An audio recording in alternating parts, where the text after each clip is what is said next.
Ma intanto il progetto delle 7 USL è un progetto che noi abbiamo già nel piano sociosanitario. Nel 2012 si parlava di razionalizzazione dell'USL, l'abbiamo ripreso e adesso lo attiveremo. Serve sostanzialmente a diminuire quello che è il numero di direttori generali, a razionalizzare,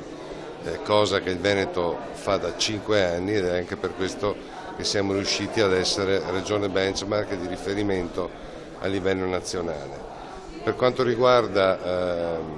poi le liste d'attesa, c'è un altro progetto di legge che insieme all'Azienda Zero saranno, come dire, il filo che ci porterà a poter risparmiare, ma senza andare a tagliare, come abbiamo fatto in passato, quelle che sono le prestazioni, e quindi resistere a quelli che sono i continui tagli orizzontali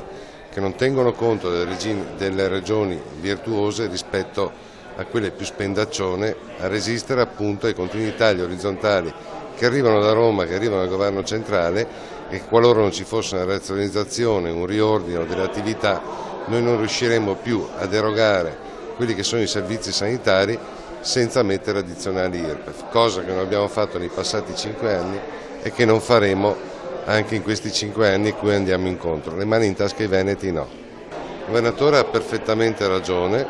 interverremo in maniera piuttosto importante sui tempi,